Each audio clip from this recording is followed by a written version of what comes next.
Here we're on the front of our Grand Design Imagine 2660BS. We're going to be doing a technical walkthrough on this unit, going around telling you about the options that are on here and how they operate. If you want a deeper dive on these components, if your unit components differ in brand name, you can find more information in a deeper dive. On our Helpful Hacks section of the YouTube channel, you need to find that playlist there and you can find more information.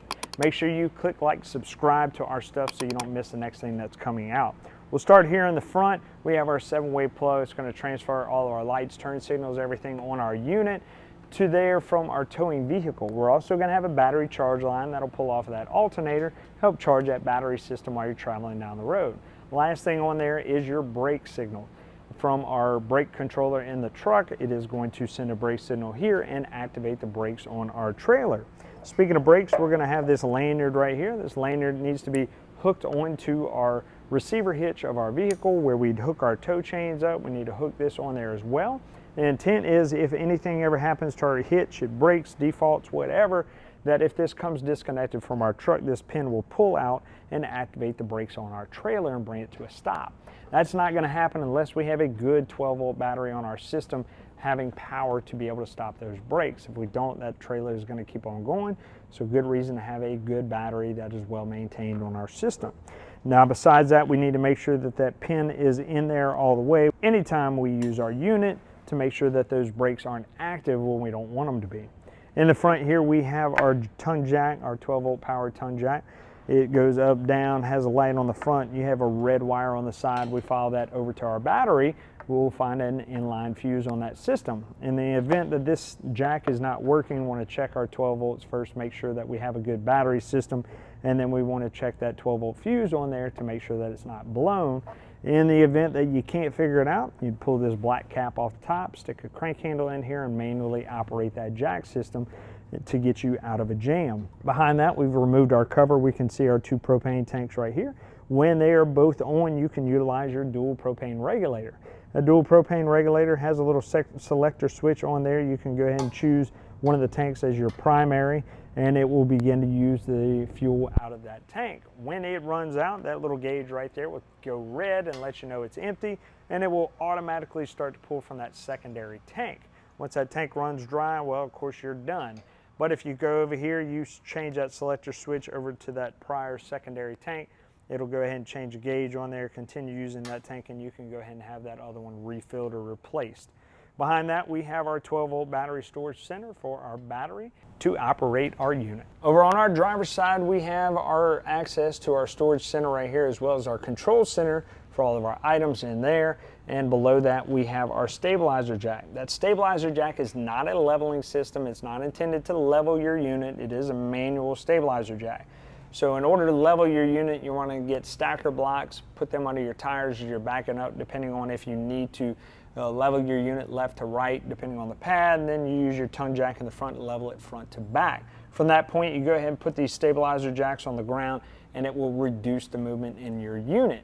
Now, one thing we want to keep in mind is they do have a weight rating that's well below the weight of the unit, so make sure we are not trying to lift this unit up with those stabilizer jacks. We just want to go ahead and put some tension on them so they are actually helping stabilize that unit.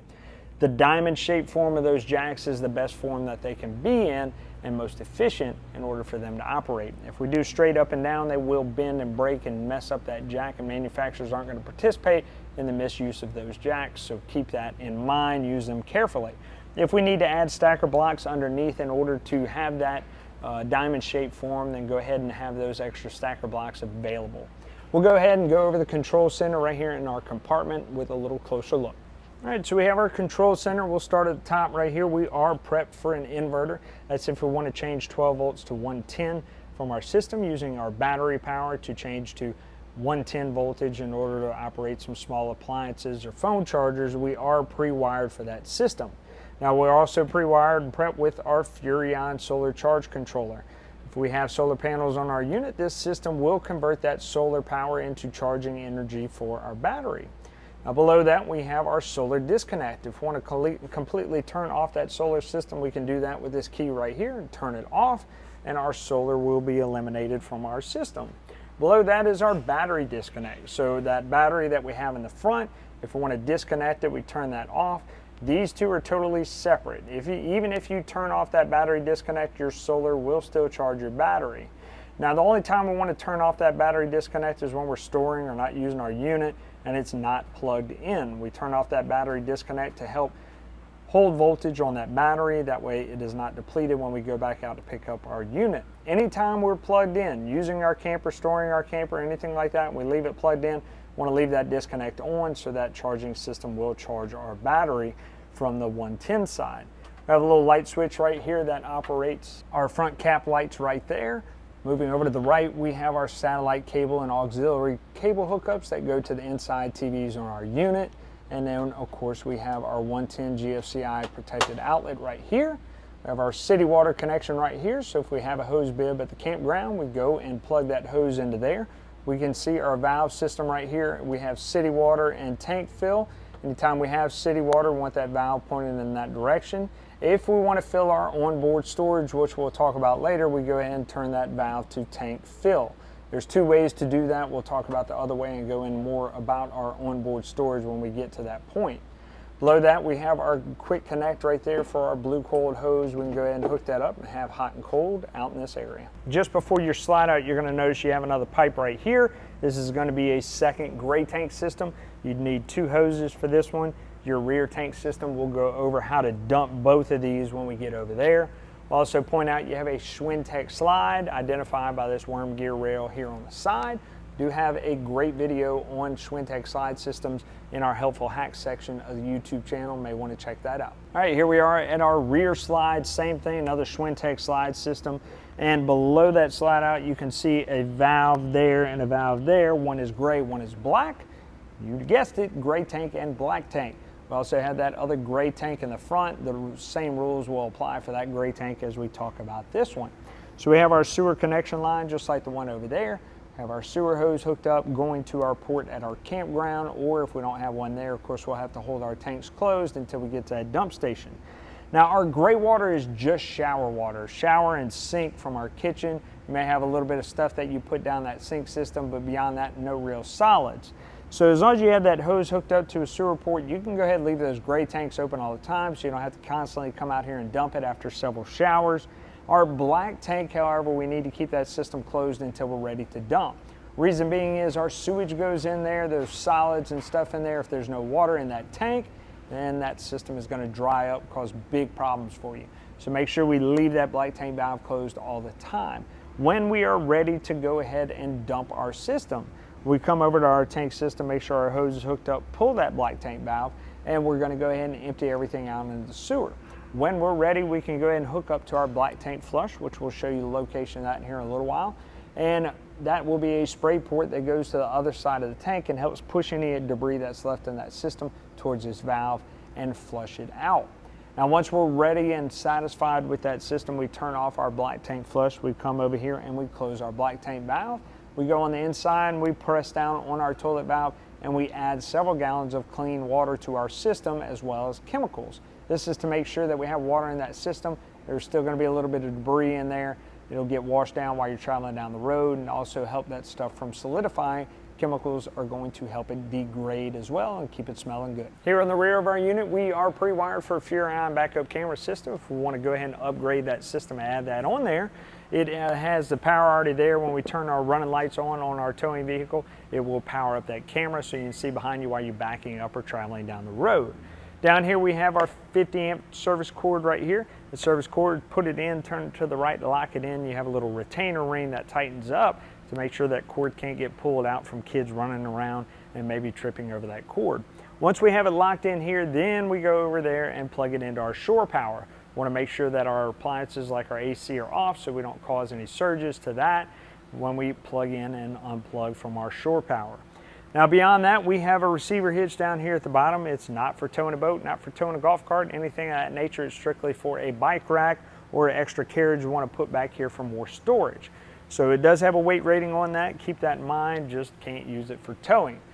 We have our factory supplied ladder here in the back. That ladder is to gain access to our roof. This is very important because every 60 to 90 days we need to get up there and check the sealant on our roof and make sure there's no peeling, cracking, or deterioration of that sealant. And if so, we need to clean it and reseal it and help reduce the opportunity for water to get into our unit.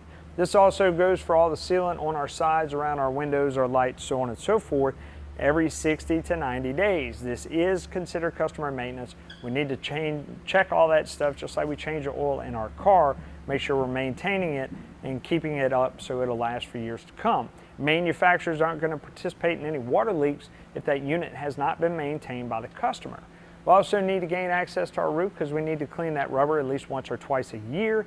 Make sure we're keeping up with that, and we also need to check that rubber after trips to make sure we didn't poke any holes in it from any low-lying tree limbs. Here on the passenger side of our unit, we have our Furrion tankless water heater system, give you endless hot water. It's going to be powered by 12 volts, and the heating system will be powered by our gas. We'll go over the operation of that when we go inside. Up above me here, we do have our vent for our stove, our hood vent over our stove. That does have some clips on it. Want to make sure they're open in order for that to actually ventilate out. We can close it when we store our unit and make sure no insects or rodents build any nests in there. Behind that, we do have our entry into our unit. We're also going to have another entry door into our bathroom area over there. Both of them are going to have those friction controlled hinges on that door. So you're going to feel some resistance when you open and close that door. That's to help keep the wind from blowing and closing, slamming that door. Now you do have a latch over on this side to help prevent the door from bumping against that awning whenever it is open.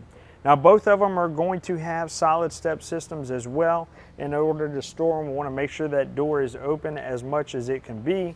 And in this case, we would need to have our awning on for this front door. We lift up our steps, go ahead and put them in. The reason being is we don't want to scratch up our screen and tear it up whenever we go to store our steps. Pull that blue latch, make sure it's locked in. Whenever we are ready to pull those steps down, we pull that blue latch and we drop it back down, keeping our door in line. Now, after we have leveled our unit left to right, we want to come level our steps and make sure that we are good and flush on our threshold and leveled on our steps. So in order to do that, we have this silver tab on each leg. We push that down whenever we have our steps down like this. We push those tabs and we can adjust how high those steps are, how low. Idea, once again, flush threshold right here for our door to close and seal properly. And also we're making sure that that frame on the bottom of the door doesn't make any contact with our steps right there. So we have our 12 volt powered awning here. Flip of a switch, that awning will go out. And we also have our 12 volt lights. Anything 12 volt operated is generally going to be found in that 12 volt fuse panel on the inside. Some of those components may work off of a resettable breaker system, but we're going to go to that 12 volt fuse panel in a little while and show you where that is. So in the event that this stuff doesn't work for whatever reason, we'll go check at that fuse panel first. Now our awning is intended to be a sunshade mainly. We're going to get a little bit of light drizzle, dew, AC condensation, stuff like that on our awning. So when that happens, anytime we put our awning out, we need to lean it to the front or to the back to make sure that stuff doesn't puddle on that awning, causing it to collapse. Now in order to do that, we come over here, we grab it at this pivot point and we pull down. Now we've pitched our awning to the front. Same thing on the rear, awning arm is the exact same thing. We can pitch it one way or the other. In order to put it back, we just push back on that arm and now we can store our awning. Now anytime a storm comes in, rain, wind, anything of that nature, roll that awning in. You're leaving your unit for an extended period of time, roll the awning in. I promise you, you don't want the insurance claim and having to deal with that mess. So make sure you are cautious with that. It can become a parachute when a good rainstorm, windstorm comes in, and you don't want the damages. Further under our awning, we do have a quick connect right here for that, once again, blue coiled hose. If we wish to have a spray port out here. And this is our other fresh tank fill, a gravity fill. We pull that cap off, stick a water hose in there, we can turn the water on and fill our fresh tank. Now the thing about our fresh tank is it's going to add extra water, extra weight to our unit because of the water. We only want to take as much as we may need.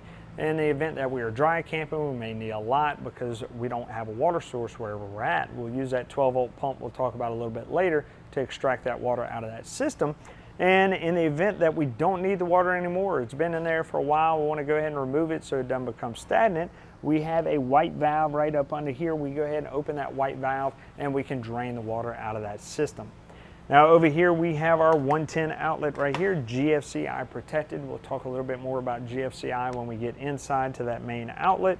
And we also have our coax connection right here at the bottom, we can hook up for our outdoor TV. Over to my right, we have our Dometic gas-powered furnace right there. That's what is going to heat our unit. We'll go over the operation of that when we get inside. So the black tank flush that we're talking about when we're dumping our system, that connection is right here. That's where you'll hook that water hose up to flush out your tanks. We'll notice here in our J-Wrap, we have a little hole with a sticker. That is for our spare tire system.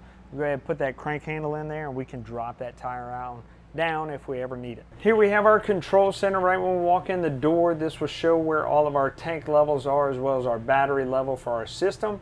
And we have our fresh tank, our black tank, our two gray tanks, and our battery level. This Bluetooth Connect button is if you download that Compass Connect app, you can operate and monitor some of the system on there if you wish to do so. We have our ceiling light right here, our exterior light, which is our awning lights. For your ceiling lights, you can control the dimness right here on this slide switch and turn them off as well for the interior. Now right here we have our 12-volt water pump. That water pump is going to pull from that fresh tank system. Remember your onboard water storage that we talked about, and supply water to our fixtures. If we do have a city water connection, leave that water pump off. That way that system isn't locked up. And then we also want to keep in mind anytime our tank is empty or you hear that water pump running all the time and you don't have any water running, then we want to shut that system off because it may be empty or you may have a leak. You don't want to burn up that pump. Now that system is on demand. Anytime you turn on the water, you're going to hear that pump run, so keep that in mind. Now we do have our awning and our two slide outs for in and out for all that stuff as well. Also by our entry door, we're going to have our COLP detector letting us know of any cautious gases in our unit. It'll go off and let you know. It is a 12-volt powered device. You'll see a little green light glowing on there letting you know that unit is powered up. We can hit that test button and test it. We want to do that before we go camping to make sure that alarm system is working. It's also going to have an expiration date stamped on either the front or the back of it. We need to keep up with that and make sure we change it out when that time comes. We're also going to have smoke detectors in our unit. We want to make sure that those are powered up properly. Of course, they're going to have those 9-volt batteries. We need to change those out every now and again and make sure we test that system. In our kitchen, we're going to have our hood vent right there with a little light and a fan. We need to make sure that vent on the outside is open so that air will actually ventilate out. Have our 3-burner Furrion stove right here. That glass cooktop is intended for more counter space. This is also how it needs to be when it travels so it doesn't fall down and break. And when we cook, we need to go ahead and flip it up. Now right here we have our 3-burner stove, so we go ahead and turn to that flame icon right there and we can crank on our igniter right there until that stovetop lights. Now about our gas system, anytime you pull your unit out of storage and you have the valves turned off on your propane tank, which is very common, then you're going to end up with air in your system. If you just change your tanks out, you're going to end up with air in your system. In order to mitigate that, you want to come over here, turn your tanks on, of course, come over here and light your stove. It's going to take a little while to light depending on how far away it is from your tanks, but you're going to go ahead and bleed the air out of the system once it lights, and we'll let it run for about 30 seconds with that nice blue flame. Now I always suggest doing this before we operate things like our water heater or furnace, and it reduces the opportunity for those things to go into a fault. Now once you do it that first time and when you first open your tanks, you won't have to do it again unless you run out of propane or you turn your tanks off. So keep that in mind, do it the first time when you first crack open those tanks and you're good to go. Now our oven down here at the bottom is slightly different. We'll turn that knob to our flame icon, but we need to keep pushing that down to emit gas out of that pilot. Once again, manually light it. Once that pilot lights, let it sit for about 30 seconds and then we can turn it to our appropriate temperature once that thermocouple warms up. If it shuts off, then we want to go back, light it again, and then try again turning it to that temperature.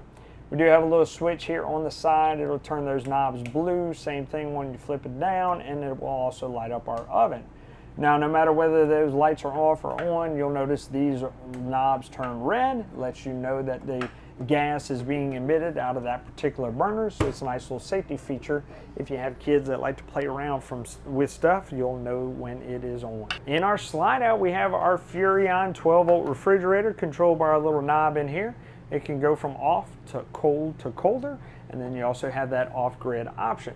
For that off-grid option, that is reducing the amount of work that compressor is doing. If you don't have anything but battery power that you're working off of, it'll help it last longer, and the compressor won't work as hard trying to cool off your fridge. Now you need to keep in mind that we're not opening and closing that fridge as much anymore when we're in that off-grid, so it'll actually keep our goods a little colder.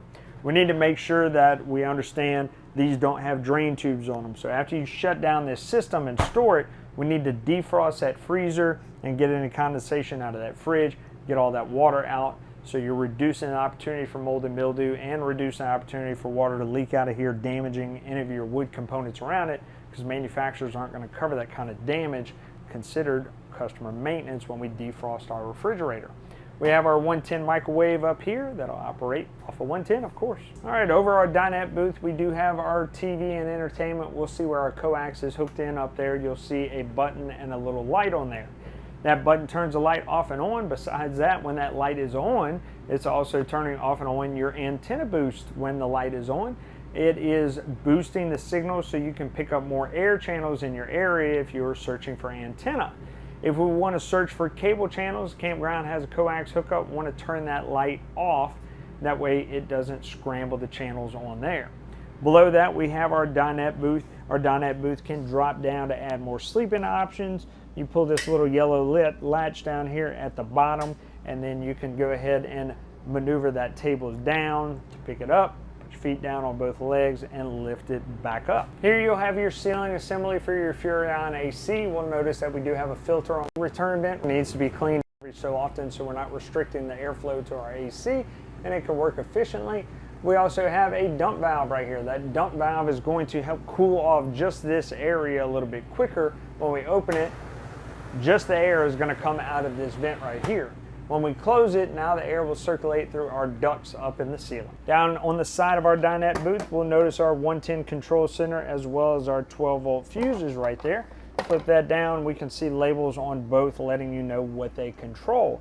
In the event that something's not working, we want to come make sure that none of those breakers are tripped as well as fuses being blown for those systems. You may also hear a fan running around in that area. That little fan is our 12-volt converter. It converts 110 power to 12 volts in order to help charge your battery, so it's basically a battery charger. Anytime you're plugged into shore power, you may hear that system running behind you. That fan is just to keep it cool. All right, in our bathroom, of course, we have our other entry door right there. We also have our shower. On our shower, pretty simple, hot and cold. We're also going to have the on-off switch on that shower head. That's for if you're dry camping, you don't have a port to dump your tanks, or you're using fresh tank water. We're trying to reduce the amount of water on our onboard storage as well as reduce the amount of water we're putting in our gray tank system. So rather than having to find that sweet spot on our hot and cold, we can just shut that system off in between lathering and rinsing off. So you can use it that way if you wish. You don't have to. If you are hooked to city water and you have a sewage port at the campground, you can use it like you normally would at home with that hot and cold. We're also going to have a vent fan in here. It's suggested that you turn that vent fan on whenever you shower, help get the heat and humidity out of here and reduce the opportunity for mold and mildew. On our toilet, pretty self-explanatory. When you're ready to flush, hit the pedal. Flushes, right? We're only putting number 1 and number 2 in there, meaning only liquids and solids from sewage. We're also going to put RV toilet paper only, that way it'll degrade properly, as well as RV toilet chemicals. When we use our system, number 1, just liquids, just hit that pedal, flush it down the drain. Number 2, solids. Barely depress that pedal down. Want to fill that bowl up with water about half to 3/4 of the way so it can help flush those solids down to our tank and not cause any plumbing issues. This is also going to be where we put our chemicals in for our tank system. Make sure we're only putting those 4 items in there, nothing else. It will clog up that tank, get caught in the valves. Over here on the side, we have our GFCI. We're going to notice 2 buttons on there. One is our reset button, one is our test button. All of our GFCI controlled outlets are going to come back to here. So the outside ones, the ones in wet locations, anything with that GFCI protected sticker on it, if it's not working, you want to come here.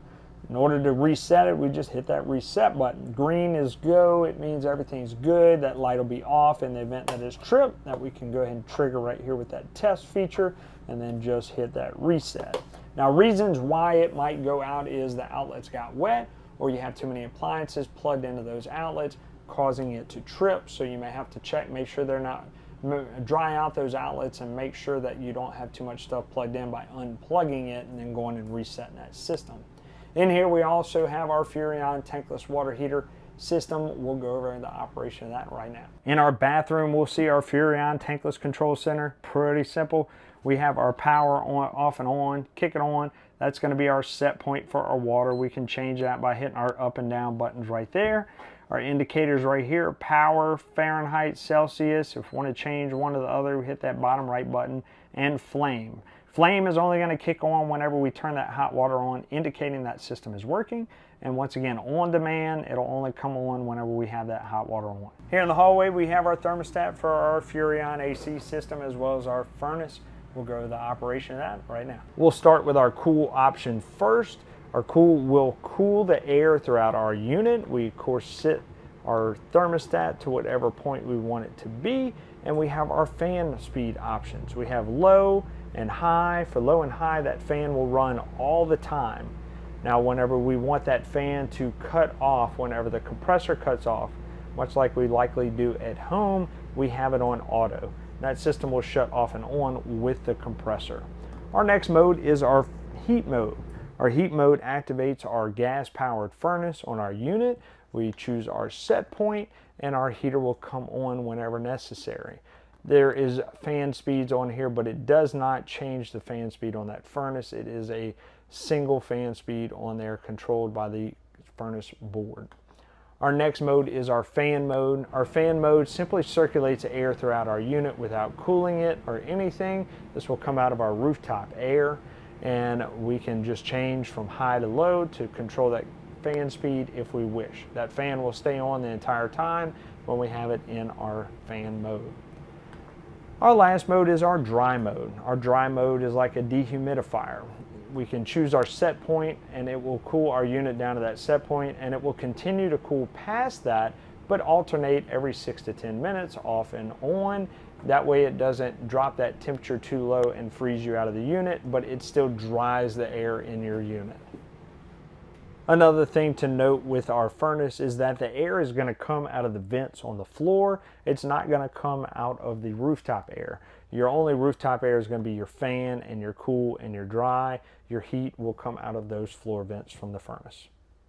Not much to go over in our bedroom. We do have storage underneath our bed, as well as another location for our TV and cable and satellite options there. We do have that second AC system with that filter and dump station right there, as well as our ventilation through our roof. Now, once again, our cold air is only going to come out our roof. Our furnace will come down below on those lower vents. This thermostat in our bedroom that will control this AC is only going to do cool. The thermostat in your hallway is going to control your heat. That wraps up everything in our bedroom. Well, we hope you found that resourceful, but wait, there's more information on our Great American RV YouTube channel. This channel right here, find the playlist Hap's Helpful Hacks. We go over different products in this unit, and we'll take a deeper dive with more diagnostics, more information, as well as helpful tips when you're out camping. Tell your buddies, tell your friends, like, share, subscribe, do all those awesome things on YouTube, TikTok, wherever you found us, and keep watching here at Great American RV Superstores, where we bring the how-to you.